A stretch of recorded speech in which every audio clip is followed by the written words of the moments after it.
So if you want to add numbers from different cells or different ranges, then we will use some function or some if functions if we need some criteria. I will explain it. Okay, so the sum function in Google Sheets is used to add up a range of cells. The syntax for the sum function is as follows. Okay, here value 1, value 2, and more are the values or ranges that you want to add up. For example, if you want to uh, calculate the total number of games in one season, then you will simply use some function. So first team played, I don't know, 80 games, the second team played 75 games, the third team, I don't know, 86 games, and then you simply sum all those numbers and you get the total number of games for the whole season. Okay, but if you have, for example, players, you have players, right?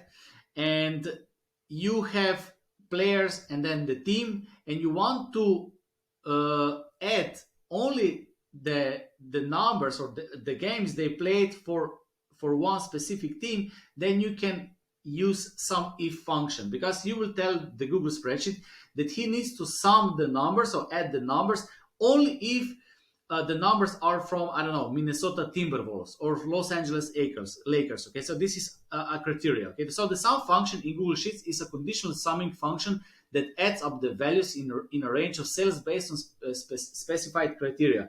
The syntax for the sum if functions is as follows. Okay, so we have the range, we add the criteria, for example, Minnesota Timberwolves, or if you create a betting tracker and you track money lines, spreads, totals, so you have bet, money line, then you have another money line, then you have one total, then you have spread bet, and then you have again money line, and then you want to calculate the profit only for money lines. Okay, so then you say, okay, sum the numbers in this column, but use criteria only for money line, and then the program will calculate you only the money line range. Okay, so here range is the range of cells that you want to evaluate. Criteria is the condition that must be met of the values to be added.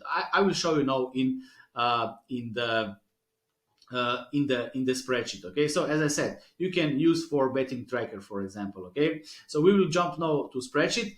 So first, I will delete this. Okay, we don't need progress bar anymore. So if you want to, let's say those are teams, and this is how many games they played. Okay, and if you want to if you want to calculate the total number of games they played this season, then you will simply start typing equal sign, sum, and then you will simply select first and drag down to the last team. Close with brackets, and you get the total number of games teams played in NBA so far season, this season so far. Okay, you can also, of course, calculate here.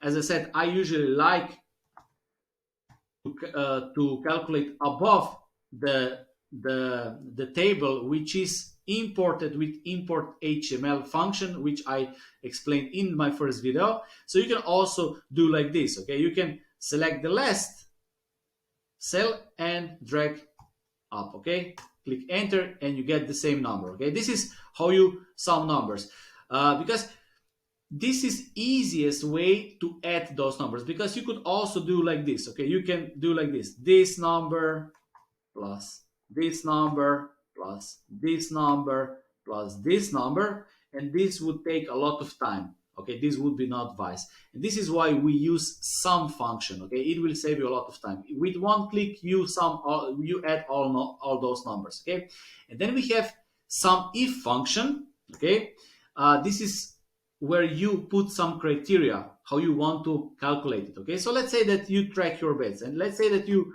have money line and you made, I don't know, 1 unit, then you have spread betting, money line again, then you have totals bet, then you have money line again, money line, then you have I don't know, first half. Okay, and let's say that you made 1 unit, 2 units, -1, 2 units, 3 units, -2 units. Okay, and once you have, I don't know, 500 bets, and then you want to analyze your your betting, right? And you want to see how good are you at money lines. Okay, you can also use for the players, for the teams. Just add the criteria that you want. Okay, so in this example, I want that program add only the numbers from money line. So this one, this one, this one. I can do this on a slow way. So I can do like this plus. Then I look where is the money line. I say okay, this one plus this one, and then I click enter. This is one way, but this is very slow way, because once you have thousands of bets, then you cannot do step by step. Okay, so we can use SUMIF function. Okay, and I will say, look here, where is the money line? Money line, okay, and sum those numbers. I will close it, and we have 0. Is this correct? This is, yes, correct, because I made a mistake here, and we have. So we have number 3, right? Because SUMIF only add the numbers, okay, in this range if they are in this range money line. So first you select the range, okay, the criteria. Then you tell the program what is your criteria. My criteria was money line. And then tell him which numbers he must add. Okay, I hope it makes sense.